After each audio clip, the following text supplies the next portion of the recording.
ऊपर नीचे करती हुई। मम्मी जी को ना एक बार में समझ में आता नहीं, उनको तो जीना चढ़ना नहीं पड़ता बार बार। अरे बार बार दालें ले जाओ, गेहूं ले जाओ, ऊपर सुखाओ।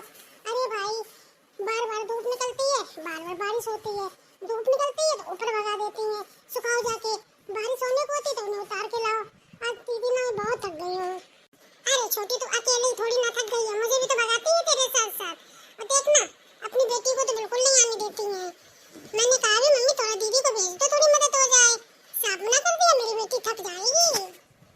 हाँ दीदी, उनकी बेटी का तो शरीर फूल का है और क्या मुरझा जाएंगी। हम लोग तो पत्थर के बने हैं, चाहे जितना काम करा लो। सुबह से ही खाना नहीं खाया है, वो तो 4 बार खा चुकी हैं, काम से ही फुर्सत नहीं है। अब कौन इतनी धूप में दाल सुखाए। मैं तो उन्हें सही कर दूंगी दीदी, आप मुझे कुछ बोलने ही नहीं देती हो। अरे छोटी चुप कर, उनका तो दिमाग वैसे ही सटका हुआ है। अपने घर में कलेश कराएगी। बताओ ऐसे मौसम में भला कौन दालें सुखाता है, कौन गेहूं सुखाता है। मगर मम्मी जी को समझ में ही नहीं आता है बिल्कुल। अरे जरा सी धूप निकली तो कहती ये डालाओ छत पे, वो डालाओ छत पे, अचार सुखा दो, ये सुखा दो, वो सुखा दो। एक बार ये समझ नहीं आता अरे ये सारी चीजें बरसात में क्यों सुखाती हैं। अरे जबकि बरसात होने से पहले सब कुछ सुखा के रख दिया था, फिर भी कहती सीधे ना गई होगी, छत पे डालाओ। ये तो समझ में नहीं आता कि बारिश के दिनों में नमी वाली हवा चलती है, सूखने की वजह और सीलन आ जाती है। अरे दीदी कहाँ पागलों के बीच फंस गए आकर, अब कुछ भी कह भी नहीं सकते हैं। अरे ओ कल महीनों नीचे आ जाओ, अब क्या छत पे ही डेरा डालेगी। अरे नीचे आ जा, नीचे काम पड़ा है, जब दालें सूख जाए तब उठा लेना।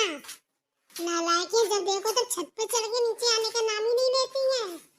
जल्दी आ नीचे। अरे हमारी बेटी के लिए जरा पकौड़े तल दे और चाय बना दे आके।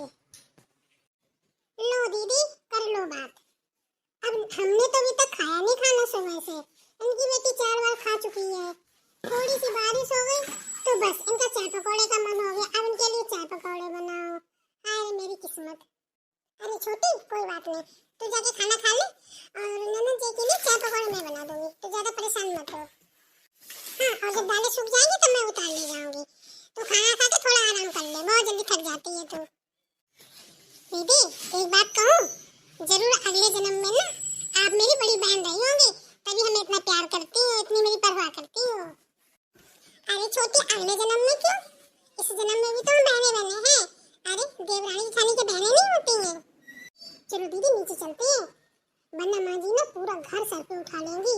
और उनकी बेटी कलमी जो पड़ी रहती है मायके में ही, वो तो माँ जी के कान भर भर के इतना माँ जी को हम लोगों के प्रति खिलाफ कर दिया कि जब देखो माँ तो अपने मुंह से जहर ही उगलती रहती है हम लोगों के लिए। चलो दीदी चलते हैं नीचे। हाँ छोटी चल चल। चलो दीदी थोड़ी देर बैठ जाते हैं, बहुत थक गए। हाँ छोटी चल बैठ, मैं तेरे लिए खाना लेके आती हूँ। अरे छोटी खाना तो है नहीं, खत्म हो गया, मैंने ना तेरे लिए खिचड़ी बना दी है, तो ना खिचड़ी खा ले। और दीदी वो माँ जी ने पकौड़े की बोला था, उसका क्या हुआ, वो भी तो बनाने होंगे। अरे तू पहले खिचड़ी खा ले, पकौड़े बनाने तो जा रही थी लेकिन मैंने उसमें देखा डब्बे में बेसन है नहीं। अब ना माँ जी से कह दूंगी, शाम को बना दूंगी, इसमें क्या है। देखा माँ देखा, मैंने बोला था पकौड़े तो नहीं अभी तक बने और देवरानी की सेवा हो रही है, देवरानी के लिए खिचड़ी बन गई है। पकौड़े की बोला वो तो भूल गई होंगी भाभी। हाँ बेटी मैं तो सब देख ही रही हूँ, इसकी करतूतें, मेरी बेटी भूखी है उसका तो कुछ नहीं।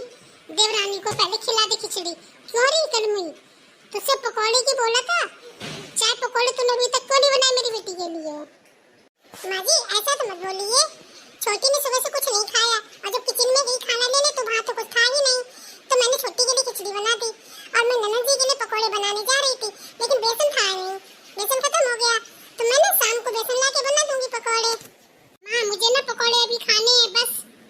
सुना, चल जा बेसन लेके आ और मेरी बेटी के लिए पकौड़े बना, चल जल्दी खा ले खिचड़ी और जल्दी से बेसन ला के पकौड़े बना। ठीक है माँ जी मैं जाती हूँ, चल छोटी जल्दी जल्दी खा ले, फिर चलते हैं बेसन ले आते हैं, नहीं तो फालतू की बातें सुनाएंगी माँ जी। लेकिन दीदी छत पे तो दालें पड़ी हैं, उनका क्या, ये बारिश होगी फिर।